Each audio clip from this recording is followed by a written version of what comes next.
Mary gave birth to a white baby, and her husband left her. However, the DNA test revealed something unimaginable. Hello, everyone. Subscribe and turn on notifications. Mary was breathing heavily as she gripped the edges of the hospital bed, her hands trembling with effort. Sweat soaked her forehead, and her face was contorted with pain. She felt each contraction as a wave of agony that swept through her body, but she was determined. She had been through this before, but this time was different. Something inside her told her that this time, everything would change. Finally, with a heart-wrenching scream, she pushed one last time, and the piercing cry of a newborn filled the room. Mary collapsed onto the bed, gasping for air, as a nurse took the baby and wrapped it in a blanket. Mary could barely keep her eyes open, but she noticed something strange in the air, a silence that permeated the delivery room. "This is my baby, right?" Mary asked, her voice weak and shaky. The nurse nodded, but her eyes avoided Mary's. Finally, the nurse placed the baby in Mary's arms. When Mary looked at the small face peeking out from the blankets, her heart skipped a beat. The baby's skin was pale, a stark contrast to Mary's dark complexion. Shock and confusion overwhelmed Mary. "How is this possible?" she thought as she gently stroked her son's cheek. The doctors and nurses around her whispered among themselves, sharing uncertain glances. At that moment, the door to the room opened, and John, Mary's husband, rushed in. His face reflected a mix of excitement and exhaustion, but when he saw the baby in Mary's arms, his expression abruptly shifted to one of perplexity and shock. John froze in the doorway, his eyes fixed on the baby. "Mary, what's going on here?" he asked, his voice barely a whisper. Mary opened her mouth to respond, but no words came out. Her mind was clouded with exhaustion and confusion. John walked slowly towards the bed, his brow furrowed in disbelief. "I don't understand. How is it possible that our child is white?" he finally said, his voice filled with incredulity and a hint of accusation. Mary felt her heart break a little more with each word from John. "John, I don't know," she replied, tears welling up in her eyes. "I didn't do anything. I don't understand how this happened." John stepped away from the bed, his face hardening. "I can't believe this, Mary. This is a betrayal." Before Mary could say anything else, a nurse approached John and asked him to leave the room. "Your wife needs to rest now," the nurse said firmly. John left the room, still in a state of shock, and Mary was left alone with her baby. She looked down at the little face in her arms and felt a mix of love and despair. She didn't know how she was going to face what came next, but she knew she had to be strong for her child. The following days in the hospital were a blend of sadness and loneliness for Mary. John didn't visit her again, and she found herself alone, trying to care for her newborn while dealing with the emotional storm raging inside her. She clung to the hope that John would reconsider and return, but with each passing day, that hope faded a little more. Mary remembered the early years of her relationship with John. They had met in college, where both studied literature. John was a charismatic man, always surrounded by friends, while Mary was more reserved, focused on her studies. However, there was an instant spark between them. Their conversations lasted late into the night, sharing dreams and ambitions. Mary fell deeply in love with John, admiring his passion and determination. After graduating, they got married and soon started a family. Their first 3 children were born without complications, all with dark skin like their mother. Life seemed perfect. Although Mary always wanted more children, John was content with 3 and preferred not to expand the family further. The birth of Lily, their 4th child, was a surprise in many ways. Mary had taken precautions not to get pregnant again, but life had other plans. When she discovered she was pregnant, she felt a mix of fear and joy. Although John was initially furious, his attitude softened as the due date approached. However, that evaporated the moment he saw Lily's pale skin. Mary realized that her life would never be the same. John had not only stopped trusting her, but had also abandoned his family. Mary felt lost and betrayed, but she knew she had to find a way to move forward for the sake of her children. Rumors quickly began to circulate in their neighborhood. Some people whispered behind her back, making snide comments and malicious speculations. Mary, who had always been a respected figure in her community, became the subject of gossip and suspicion. Visits from her friends became less frequent, and Mary found herself isolated in her own home. One afternoon, while sitting in the living room breastfeeding Lily, Mary heard the sound of the front door. It was her neighbor, Clara, who had come to visit. Clara was one of the few people who had stood by her during this difficult time. "Hi, Mary," Clara said with a warm smile. "I just wanted to see how you're doing." Mary tried to smile, but tears started to roll down her cheeks. "I don't know what to do, Clara. Everything is so broken." Clara approached and hugged her. "I know, dear, but you're strong, and your children need you. We'll get through this together." With Clara's support and a few others, Mary began to rebuild her life. She knew the road ahead would be long and difficult, but she was determined to find a way to provide a happy and stable life for her children. Mary returned home from the hospital with a mix of emotions. Lily slept in her arms, unaware of the storm that had erupted around her birth. The house that had once been a refuge of love and happiness now felt cold and empty. The other children, Tom, age 9, and the twins, Emma and Lucas, age 7, were excited to meet their new little sister, but they also sensed the tension in the air. The first few weeks were extremely difficult for Mary. John had not returned nor communicated with her in any way. The loneliness and exhaustion began to take their toll. Although Clara and some neighbors helped when they could, Mary felt overwhelmed by the responsibility of caring for 4 children alone. One afternoon, while trying to tidy up the house, Tom approached her with a serious expression on his small face. "Mom, why hasn't Dad come home?" he asked innocently, his eyes full of worry. Mary crouched down to be at his level and gave him a comforting hug. "Dad needs time to think, honey, but we're together, and we're going to be okay." Tom nodded, but Mary knew it wasn't enough. Her children deserved an explanation and stability, things she couldn't provide at that moment.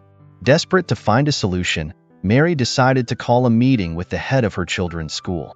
She had heard good things about him and hoped he could offer some advice or help. When Mary arrived at the school, Mr. Johnson greeted her with a friendly smile. "Mary, it's good to see you. How can I help?" he asked, inviting her to sit in his office. Mary took a deep breath and began to tell him everything that had happened since Lily's birth. As she spoke, tears ran freely down her face. Mr. Johnson listened attentively, his expression filled with compassion. "This is a very difficult situation, Mary, but you're not alone.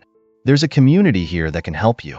I'd like to introduce you to some people who could make a big difference in your life and your children's lives."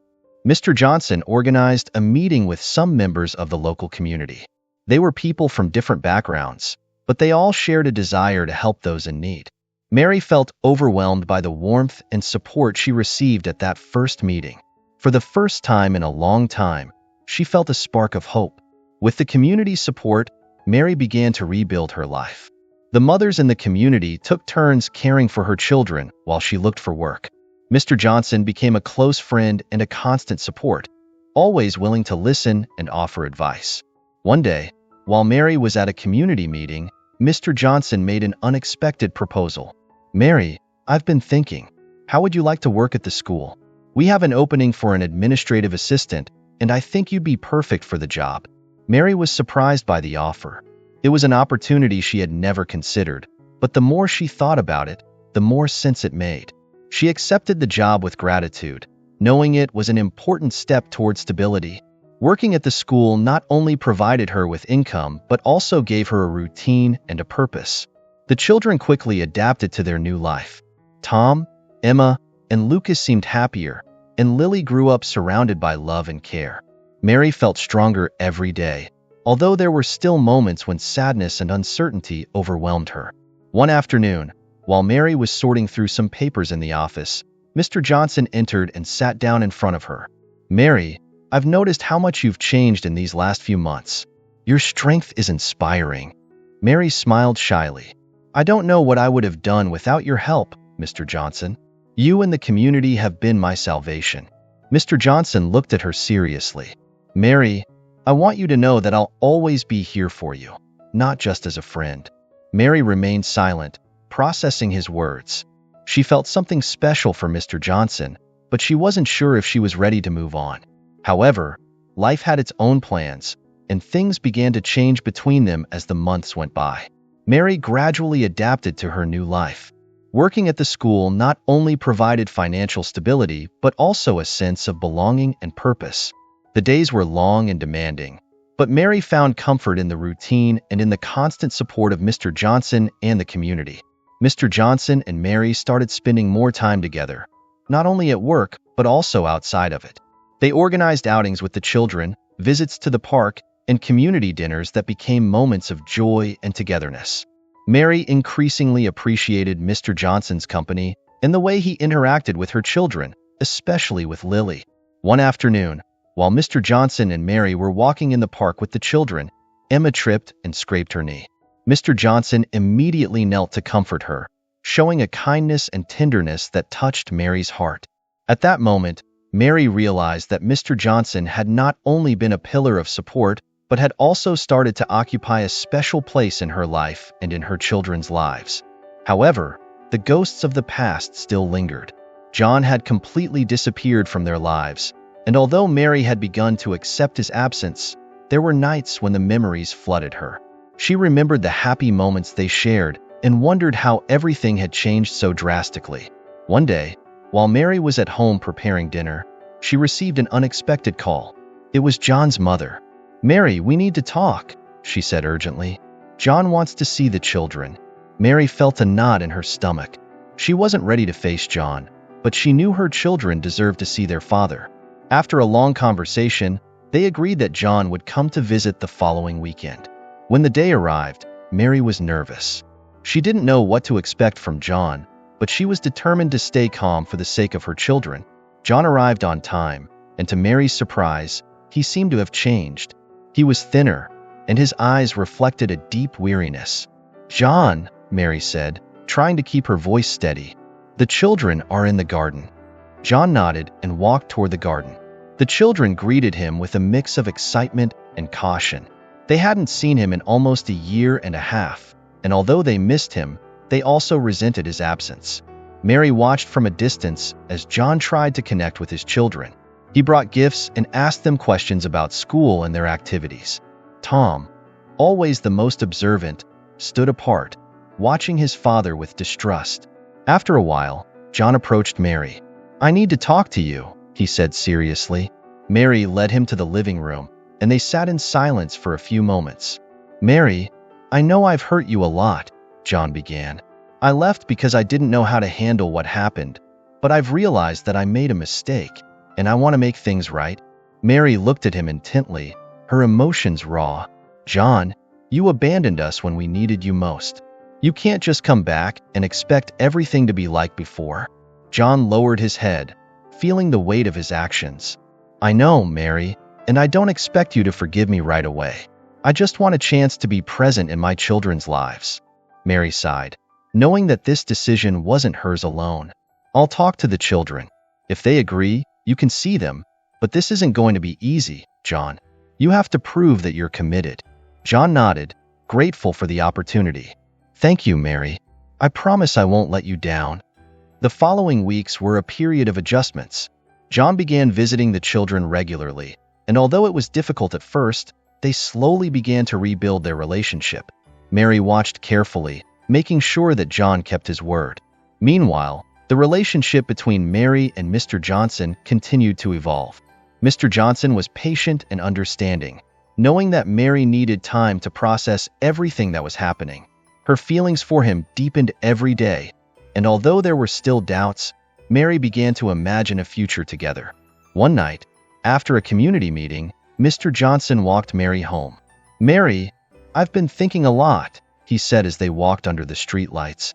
"I don't want to pressure you, but I want you to know that I'm here for you, for whatever you need, and I want to be a part of your life and your children's lives." Mary looked at him, moved by his words. "Mr. Johnson, I don't know what I would have done without you. You've been a true friend and more, but I need time to make sure this is right for me and my children." Mr. Johnson nodded, his gaze full of understanding. "Take all the time you need, Mary. I'll be here, waiting." With these words, Mary felt a peace she hadn't felt in a long time. She knew that the road ahead wouldn't be easy, But with Mr. Johnson and the community's support, she felt that she could finally find the happiness and stability she longed for. Over time, Mary's life began to stabilize. John worked hard to regain his children's trust, visiting them regularly and participating in their activities. Although Tom remained reserved, Emma and Lucas began to accept their father's presence in their lives again. Lily, although too young to fully understand the situation, always smiled when she saw John. However, Mary kept a cautious distance. Although she valued John's efforts, she couldn't forget the pain of his abandonment. One autumn afternoon, while Mary was at the school helping in the office, she received a call that would change everything. It was from the hospital where Lily was born.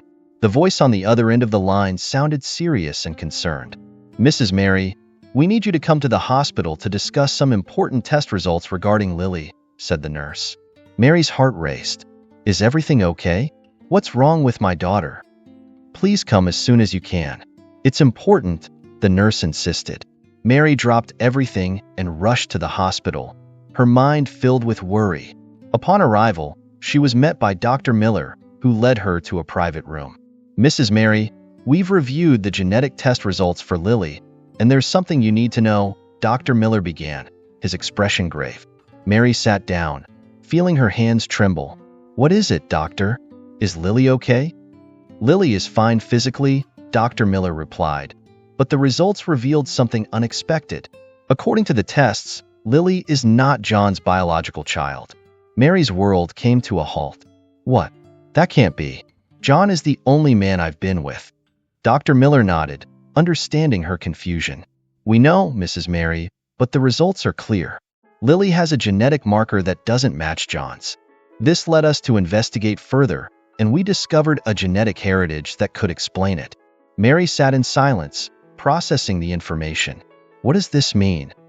"It means that there's a possibility that one of your ancestors had different ancestry," Dr. Miller explained. "This could be the cause of Lily's skin color." Mary left the hospital with so many questions and so few answers. She decided to visit Mr. Johnson, who had always been her rock in times of crisis. When she arrived at Mr. Johnson's house, he welcomed her with a warm hug. "Mary, what's wrong? You look so upset." Mary told him everything the doctor had said, her words broken by emotion.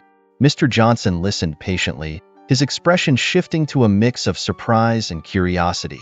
"This changes a lot, Mary," he finally said, "but it can also be an opportunity to understand more about your family and your roots." That night, as she reflected on what had happened, Mary decided she needed answers. She called her mother, who lived in another city, and asked her to visit. She had many questions about her family history that needed to be answered. When her mother arrived, Mary greeted her with a strong hug. "Mom, there's something I need to know. Do you know anything about our ancestors that could explain what's happening with Lily?" Mary's mother was silent for a moment, then slowly nodded. "There's something I never told you, Mary. Your great-grandfather on your father's side was of different ancestry, but in our family, it was never talked about much. It was a different time, and many chose to hide their origins to avoid discrimination." Mary felt a mix of relief and sadness. Relief because she finally had an explanation, and sadness because an important part of her family's history had been buried for so long. "Thank you for telling me, Mom. This means a lot to me and to Lily," Mary said, hugging her mother tightly. With this new information, Mary felt more at peace. Now she understood why Lily was different and why John had reacted the way he did.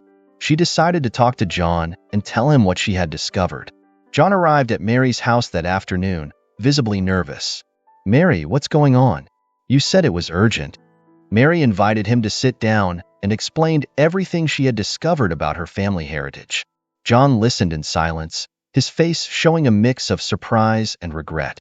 "So Lily is my daughter," John finally said, his eyes filling with tears. "I was a fool to doubt you and leave you." Mary nodded.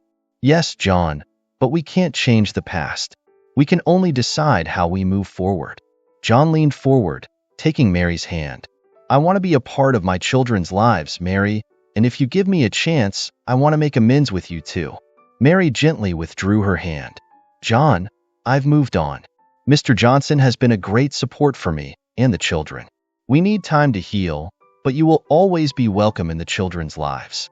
Over time, the relationship between Mary and John became more cordial. John understood that he had to rebuild his family's trust from scratch. On the other hand, the relationship between Mary and Mr. Johnson flourished. With the knowledge of her true heritage, Mary felt more complete and connected to her roots. With the truth finally revealed, Mary began to feel more at peace with her life. Her relationship with John became friendlier and less tense. He worked hard to be a good father to his children, and although the damage couldn't be completely repaired, Mary appreciated his efforts. Mr. Johnson and Mary continued to build a solid and loving relationship. He was patient and understanding, giving Mary the space she needed to heal and adapt to the changes. The children also benefited from this new stability. Tom, Emma, and Lucas seemed happier and more secure, and Lily grew up surrounded by love and acceptance. One afternoon, while Mary and Mr. Johnson were walking in the park with the children, Emma ran up with a flower in her hand. "Mom, look what I found," she said, handing the flower to her with a smile. Mary bent down and kissed Emma's forehead. "It's beautiful, sweetheart." "Thank you." Mr. Johnson watched the scene with a smile on his face. "Mary, I've been thinking. I want you and the children to be a part of my life forever. Will you marry me?" Mary was speechless for a moment, surprised by the proposal. Her eyes filled with tears of joy, and she nodded. "Yes, Mr. Johnson, I'll marry you." The children cheered and celebrated around them, excited by the news. Mary felt that for the first time in a long time, her life was heading in the right direction. Mary and Mr. Johnson's wedding was a simple event, but filled with love. The entire community came together to celebrate their union, showing the support and solidarity they had demonstrated over the years. John attended the wedding, happy for Mary and their children, knowing they were now in good hands. However, life had one last surprise in store for Mary. A few months after the wedding, Mary began to feel unwell. She thought it was the stress of work and family life, but when the symptoms persisted, she decided to see the doctor. The doctor ran some tests, and to Mary's surprise, she discovered that she was pregnant. The news took her by surprise, but also filled her with joy. Mr. Johnson was ecstatic when she told him, and the children were excited about the arrival of a new brother or sister. Mary's pregnancy was difficult, but with the support of Mr. Johnson and the community, she overcame the challenges. Finally, the day of delivery arrived. Mary was nervous, but ready to welcome her new baby. Mr. Johnson was by her side, holding her hand as she gave birth. The newborn's cry filled the room, and Mary felt a wave of relief and happiness. The nurse wrapped the baby in a blanket and handed her to Mary. "It's a girl," the nurse said with a smile. Mary looked at her daughter with tears in her eyes. "Welcome to the world, little one." The following months were a whirlwind of joy and adjustments. Mary and Mr. Johnson's family grew stronger with the arrival of their new baby, whom they named Grace. The name reflected everything they had overcome and the new life they were building together. One day, while Mary was at home with the children, she received an unexpected call. It was Dr. Miller, who had been reviewing some additional test results for Lily and Grace. "Mrs. Mary, I need you to come to the hospital to discuss something important," said Dr. Miller, his tone serious. Mary's heart raced. "Is everything okay, doctor?" "It's better if we discuss this in person," insisted Dr. Miller.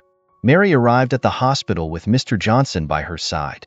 Dr. Miller received them and led them to a private room. "Mrs. Mary, there's something we need to discuss about the genetic test results for Lily and Grace," Dr. Miller began. "We've discovered that both have a very rare genetic anomaly.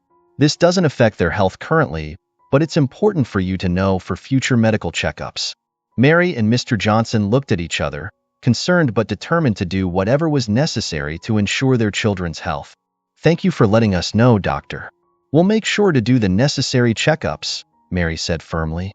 With this new information, Mary and Mr. Johnson reinforced their commitment to caring for their family and facing any challenges life might throw at them together. Life continued, filled with moments of happiness and occasional trials. But Mary knew that with the love and support of Mr. Johnson, her family, and her community, they could overcome anything. And so, with each passing day, Mary felt more grateful for the second chance life had given her. The years flew by, and Mary and Mr. Johnson's family thrived in their new life together. Tom, Emma, Lucas, and little Grace grew up surrounded by love and support. The house was always filled with laughter and joy, and Mary felt that she had finally found the happiness she had long sought. One day, while Mary was organizing a community gathering at the local center, she received an unexpected call. It was her mother, informing her that her father was gravely ill and needed to see her. Mary hadn't seen her father in many years since he had distanced himself from the family due to irreconcilable differences. Although the news shocked her, she knew she had to go. Mr. Johnson supported her unconditionally. "Mary, you need to go. This might be your last chance to make peace with him." Mary nodded, grateful for his understanding. She packed up the children and headed to the city where her father lived. When she arrived, she was greeted by her mother, who hugged her tightly. "Mary, he's been waiting for you." Mary entered her father's room and found a man who seemed much older and more fragile than she remembered. Her eyes filled with tears as she saw him lying in bed. "Dad," she said softly, approaching him. Mary's father opened his eyes, and upon seeing her, a weak smile formed on his face. "Mary, my daughter, I'm so glad to see you." Mary sat beside him and took his hand. "Dad, I've come to tell you that I forgive you. I don't want you to go with any regrets." The man nodded, his eyes filled with remorse. "I forgive you too, Mary. I'm sorry for distancing myself. I've always loved you." That night, Mary and her father talked for hours, reminiscing about happy times and reconciling for the wounds of the past. At dawn, her father passed away peacefully, with a smile on his face. Mary felt a deep peace knowing that they had made amends before his passing. Back home, Mary found comfort in Mr. Johnson and her children.